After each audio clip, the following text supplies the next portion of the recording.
Olá a todos, para quem ainda não me conhece, eu sou o Júnior e no vídeo de hoje iremos falar sobre regionalização.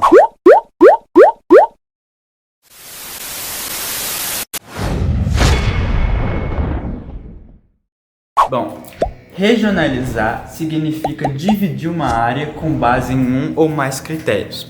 Mas por que dividir uma área?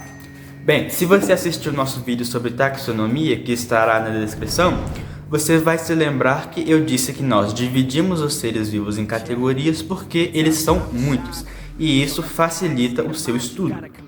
No caso com a regionalização, é a mesma coisa. A maior parte dos brasileiros não para pensar, mas o nosso país é muito grande. Só o estado do Mato Grosso, por exemplo, que nem é um... Ah, eu tô com o aparelho. Eu não tava nem vendo. Mas eu falo estranho com ele. Vou começar de novo, então. Nossa senhora. E atingir ok. Bem, regionalizar significa dividir uma área com base em um ou mais critérios. Mas por que dividir uma área? Se você assistiu o nosso vídeo sobre taxonomia, que vai estar aí na descrição, você vai se lembrar que eu disse que nós dividimos os seres vivos em categorias para facilitar o seu estudo, uma vez que eles são muitos. Ou seja, aqui com a regionalização do nosso país vai ser a mesma coisa. O Brasil é um país muito grande. É curioso pensar isso, que a maioria dos brasileiros não para pensar no quão absurdamente grande o nosso país é. Só o estado do Mato Grosso, por exemplo, que nem é o maior do país, ele consegue ser maior do que vários países europeus e asiáticos. Então fica uma coisa a se pensar aí. Talvez o seu estado seja maior do que uma nação inteira. Então, nós dividimos o Brasil em regiões para facilitar a forma de governo, já que existem políticas públicas e certos projetos que são para cada região específica. Então, dividindo o Brasil em regiões, nós facilitamos o estudo daquela área e também a forma como vamos governar. Bem, a primeira divisão que eu separei aqui é a divisão segundo o IBGE. Ela divide o Brasil em Norte, Nordeste, Centro-Oeste, Sudeste e Sul, e é a divisão mais comum, é a que provavelmente você vê nos seus livros de geografia. Ela leva em conta os critérios naturais, ou seja, flora, fauna, relevo, clima e hidrografia, e os socioeconômicos, ou seja, a economia e como aquela sociedade se forma. Essa é uma divisão que respeita os limites federativos. Isso quer dizer que o mesmo estado não está em duas regiões diferentes. Isso daqui é uma parte importante porque essa divisão segundo o IBGE é uma divisão política que ajuda a, como eu disse, separar as formas de governo. Então, por isso, cada estado só pode estar em uma região ao mesmo tempo. Eles não podem estar em duas. Ou seja, quando nós dizemos que, por exemplo, Santa Catarina, Rio Grande do Sul e Paraná estão na mesma região, que aqui é a região sul, nós dizemos que eles têm em comum esses critérios naturais e esses critérios socioeconômicos.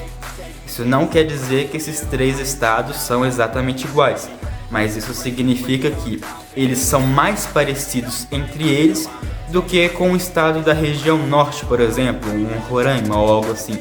Ou seja, mesmo não sendo iguais, eles estão na mesma região porque eles compartilham muitas características em comum. Seguindo aqui, nós vamos para a divisão geoeconômica proposta por Pedro Pinches. Ela divide o Brasil em Amazônia, Nordeste e Centro-Sul, apenas três grandes regiões. Ela leva em conta o processo histórico da formação do Brasil, considerando fatores como industrialização, imigração e cultura. E é aqui que vem o grande diferencial.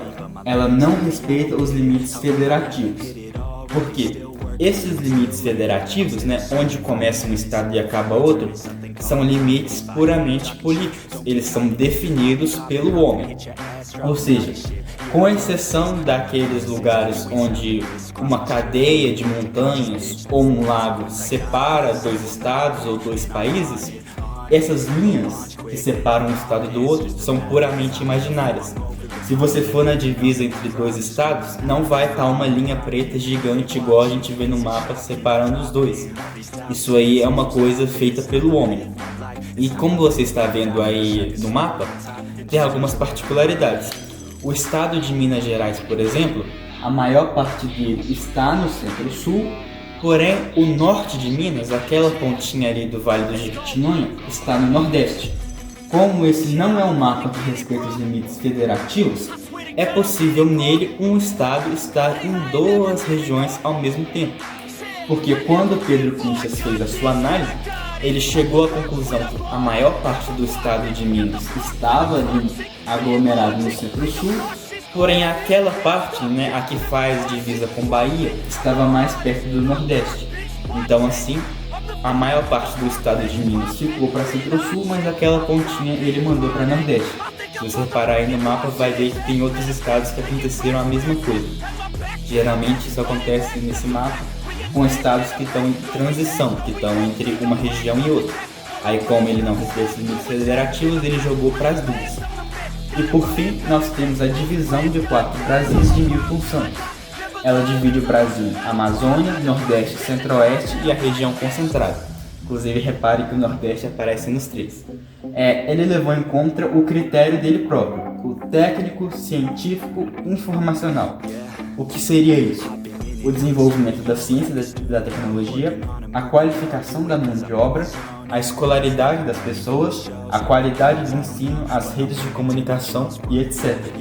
Ela também respeita os limites federativos, isso é, o mesmo estado não está em duas regiões, porém, ela não leva em conta, diferente do IBGE, o conceito do relevo. Relevo, hidrografia, flora, fauna, não levou em conta as características naturais. Levou em conta só esse critério técnico, científico e informacional. Por isso que a região concentrada, conforme você está vendo aí, ela abrange os estados de Minas Gerais, São Paulo, Rio de Janeiro, Espírito Santo, Paraná, Santa Catarina e Rio Grande do Sul. A região que aqui seria Sudeste e Sul, aqui está junto, porque não levou em conta esses critérios naturais. Se fosse assim, o Rio de Janeiro nunca poderia estar na mesma região que o Rio Grande do Sul, por exemplo. Mas como o Sudeste e o Sul são o grande polo econômico do país, são o que mais concentra a tecnologia, a industrialização e outros fatores que ele levou em conta, ele colocou os dois juntos. Então, a principal diferença entre essas 3 divisões é o critério que leva em conta para formar e se leva ou não em conta os limites federativos dos estados, que são assim em partes por causa da história do Brasil, que nós veremos mais à frente. Bom pessoal, terminamos por aqui. Se você gostou do vídeo, se inscreva no canal, compartilhe, nos siga no Instagram e até a próxima.